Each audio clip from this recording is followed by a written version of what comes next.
Got ourselves a dilemma. I didn't put a fifth wheel hitch in this truck because I figured it's just going to be strictly a bumper pole rig. That's simple. 96 12 valve 5-speed, my original tow rig. I just want it for pulling small bumper pole loads. Not a big deal. So I had a Rennell bumper on it from when I bought it back in the day. The original bumper from back then is still on it. And I happen to have a Rennell rear bumper for an old project I snagged up. Didn't work out for the other project. It was already cleaned up and painted black. So I went ahead and put it on this truck, and it really brought together the whole black and red scheme that I got going on here. I do have a black grill. We might try that out at the end of the video, just see how it fits. But I don't have smoked headlights, so it might not. It's not really bothering me. It's chrome up there. But anyway, point being, the Rennell bumper has the hitch for the bumper pole on it. And I don't know if Rennell did this wrong or what the deal is, but every time I tow with it, it tilts down. Let's go underneath there and I'll show you what the problem is.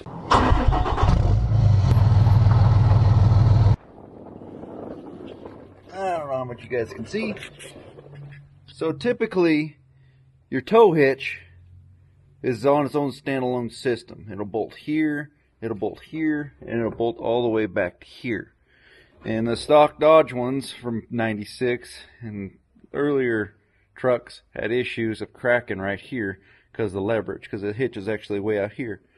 But this Rennell one has 3/4 bolt going vertical and 2 1/2-inch bolts going into the side of the frame. Well, it's too much leverage on it. So what I think I'm going to do is, because it's slipping in these holes just a little bit, I don't know if I can go a size bigger on that bolt. I might try that as well, but I would like to have more leverage out this way. Let's check the other side. There's not a bunch of wires in the way. Yeah, that's better. So we need to extend this to that hole right there. Give it more bite. I feel a lot better about it. So I have a piece of steel over here. See it? That one? But we're going to get a piece of cardboard, which I burned up all of it. We need to get a piece of cardboard right here, make a template, and go build one of those. And I think that should resolve our issue. It wouldn't be bad if I had this extend over here as well. Trifecta it. That could work. That wouldn't go nowhere.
Alright. You know the movie? American Sniper? Yeah, good stuff. Anyway, we're going to replace the little bolts with these big doggers. I'm going to go get some grade 8s of those. Just for reference, it was, I thought they were 1/2 inch, but I think they're 3/8 bolts they had right here. I'm going to drill those out so I can fit these big dogs. Yeah, the other side I can almost fit one of these, but that's a lot of surface weld right there. And it's all V-groove, double pinoed. Yeah, that's a lot going on right there. Let's go get some hardware though. That's an 1 1/8" bolt head. It's a 3/4 bolt, okay? I'm not gonna go get the gold ones for that. That's some heavy duty stuff. That was a light.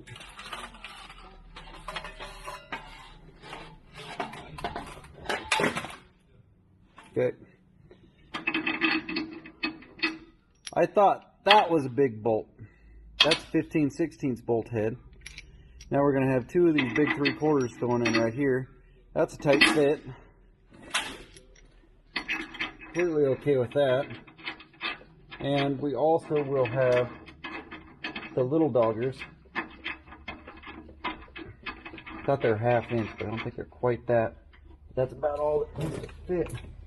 What we got? This could go one size bigger. Like, these don't even look like they're going to be doing anything. And that's what I had in it before. That just, it feels scary. But considering it was the same size for the 6 bolts that held it vertically before. 1, 2, 3.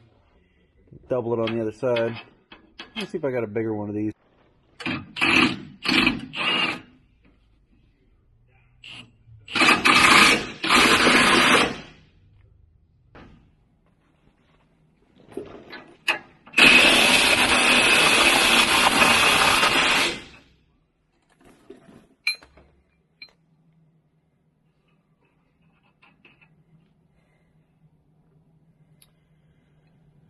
Yep, those are tighter than shoot.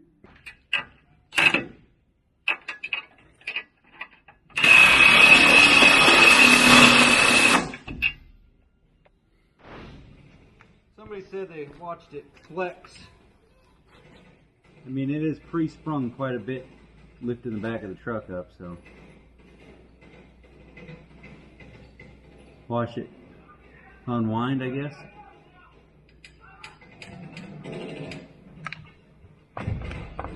Oh, you know what that is? It's the rubber that's in the hitch. Huh.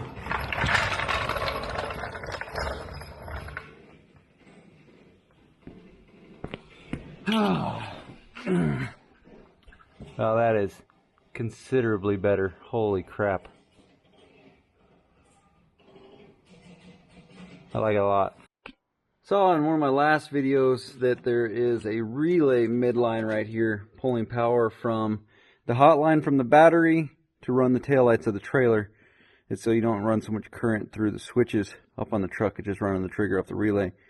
And that also being in play has a ground that we need to put in back in it. I covered up the hole that it was using, so what I'm going to do is I'm just going to weld this bolt right here for my ground. That seems the easiest. So let's do that. I'm going to go and add that bolt to show you what did I do with it.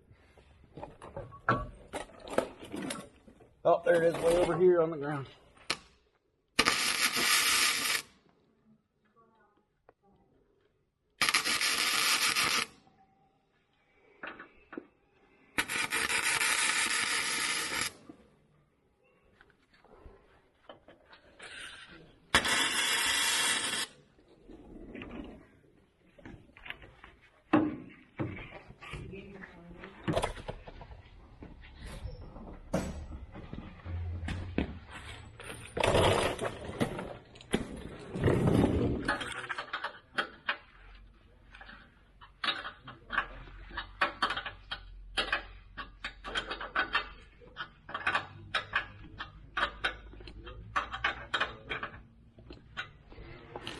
Perfect.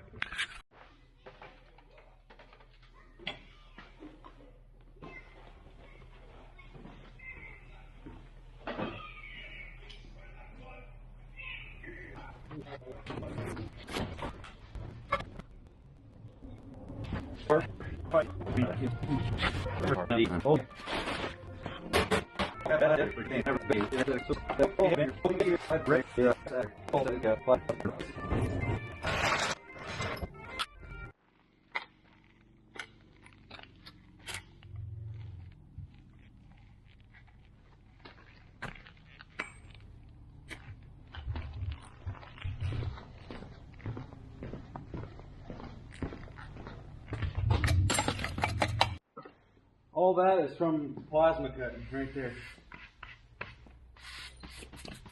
Whew. Big rod. It's going somewhere.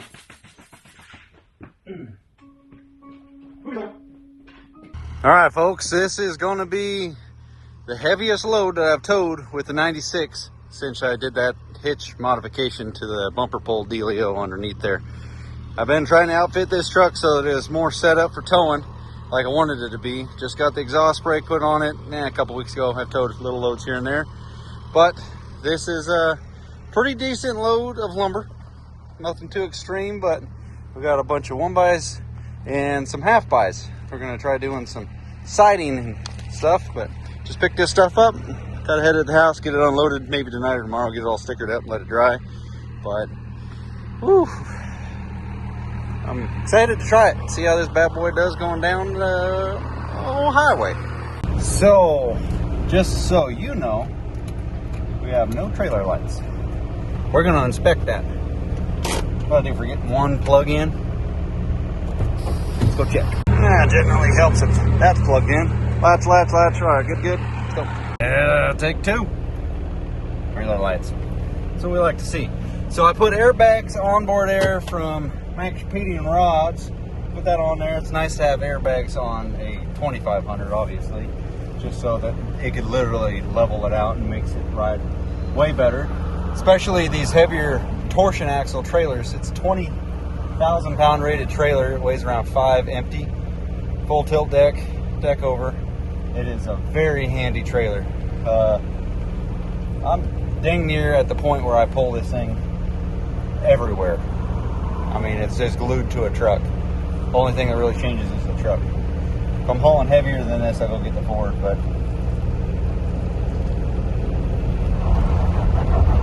doing a burnout. Yeah, we got a little bit of weight back there. So we got a couple downhills, test out the old exhaust brake. And she's got some weight to her. I think the trailer weighs around 5. I wouldn't say we had that much weight in lumber, but there's a couple big logs been milled up to be put on this trailer right now. You see how it's kind of bucking me a little bit? That's that torsion axles when they're not really loaded up mixed with the bumper pull action. Run the exhaust brake here in a second. Alright, the little switch down here. Nice and easy down the hill. It's going to be a 3rd gear descent, I guarantee it. Get a little sporty, a couple corners down there. So we'll go ahead and ease on the brake pedal, drop a hole, and just let it walk its way down here. It's actually, this corner is very mellow. Let's go ahead and, turn the engine brake off. Alright, now that we're going to be picking back up, I'm having fun driving this truck. The Ford would not even notice this back there. The 3500 just doesn't care. But it's just nice to go back and drive the boy every once in a while. Just, especially with the upgrades I put on this thing, the airbags and the exhaust brake. Thing makes decent power, considering adding a little bit more. Give it a little timing action, stuff like that. But, it's nice to drive the truck again. So, if I got an opportunity to haul a lighter load like this, I'm going to take it. And it's funny how if you're hauling lumber or logs, you always get somebody back there that just wants to get close. There's 25, 24 PSI, 30 PSI, maintaining 45 mile an hour. Engine temp 180. It's 180 degrees outside. 180? 80 degrees? I don't know. She's doing good. Pretty confident that my hitch repairs is going to be alright, but we'll check it out when we get to the house. That exhaust brake. Alright, that better have survived it. That was about the most brutal huck and buck every once in a while that you can think you can get out of a rig. A couple of the humps I went over. Looks like it did fine to me. Everything's still nice and true and square. I think I modified that probably 3 months ago at least. It might have been before I bought the Ford that I put that modification on there. But a little round of lumber right here. That's got to be real close to a unit of lumber. Yeah, it'd be real close. But we're going under here, headed to dinner. We're on a TV show tonight. It's called Castle Impossible. Pretty much my brother from high school. Him and his old lady, they inherited a castle. Sounds romantic, but it's a lot of work. And we flew to France to be a part of that. So, we'll see you guys. Thanks for watching. Later on.